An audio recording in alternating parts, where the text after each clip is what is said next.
Welcome back. All right, so as of right now, if you are caught up, you should have your face and skin on your portrait painted in. Okay, and hopefully you've got a lot of different variety because you've got all those different sections in there.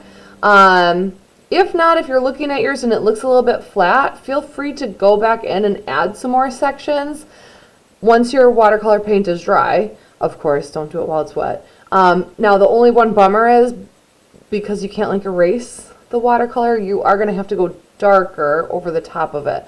But we don't want it to look super flat, right? Like we want there to be visual interest.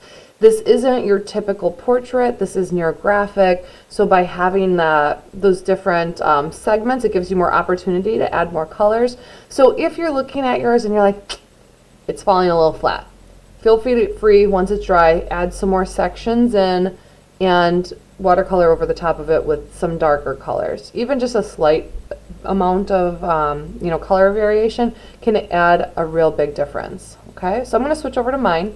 Here's where mine's at right now. So you can see I kind of stuck all within that analogous color scheme. I've got like oranges and peaches and pinks and even some reds kind of in there.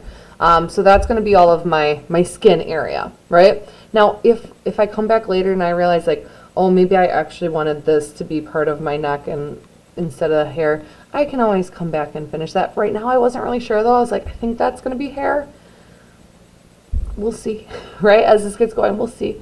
But I can always decide that if I just leave it white for now. I can decide that later if it looks like, ooh, actually it should be skin or it should be hair. Anyway, now I've got to decide what color or colors I want to have in my hair. Obviously, people dye their hair all kinds of different colors. I mean, even rainbow, right? Like they'll have their whole head in different rainbow colors. So if you go a little bit more sporadic around your colors on your watercolor painting, that's okay for the hair. I'm still going to stick in kind of a color family. What I decided I want to do, I'm going to do like browns and blacks and purples for mine.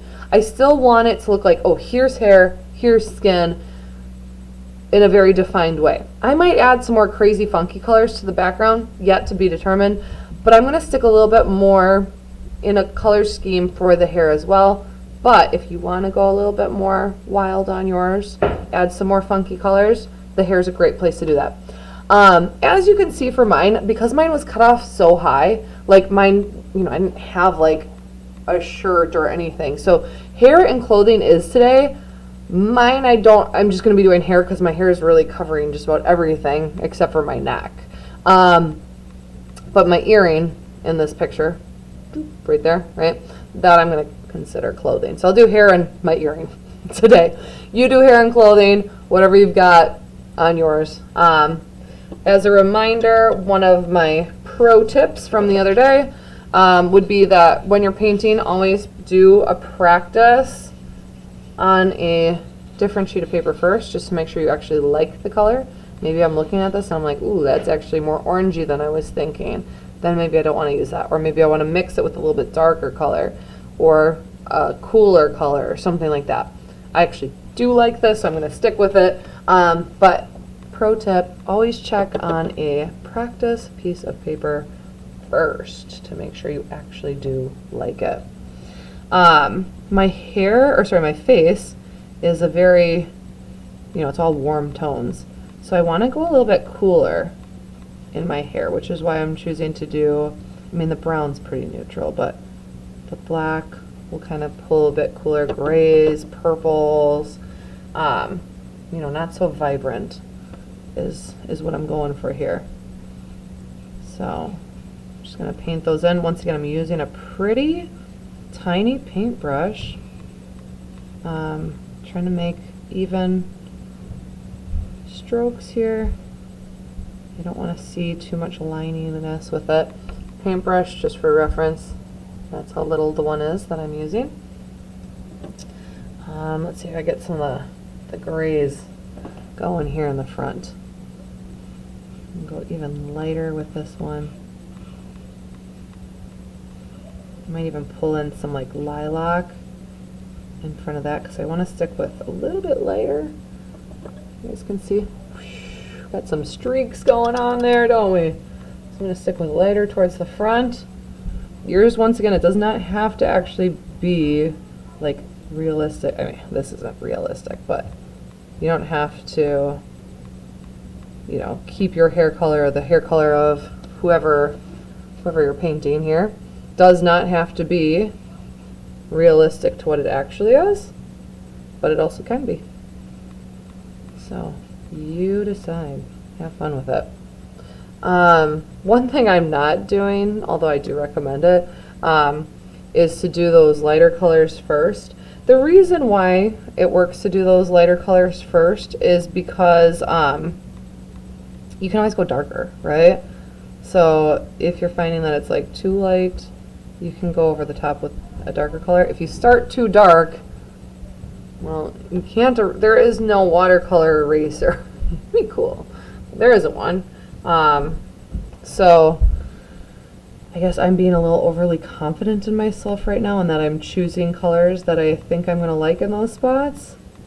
And I guess for this demo video, you know what, we're trying not to make this take forever either, so that's also part of it. So yeah, I'm just choosing some colors that I think are going to work well, trying to make sure that they look good.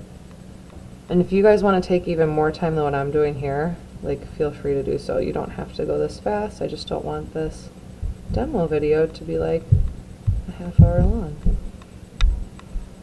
So there we go. So your goal, I gotta add some blacks in here too. I don't have any blacks in yet, do I? Your goal between today and next class is going to be, let's see, where do I want it next? I don't want it like entirely black. I want it to soak in a little, just so it doesn't look like the permanent marker, right? So add a little bit more water there. And then that should dry a little bit lighter.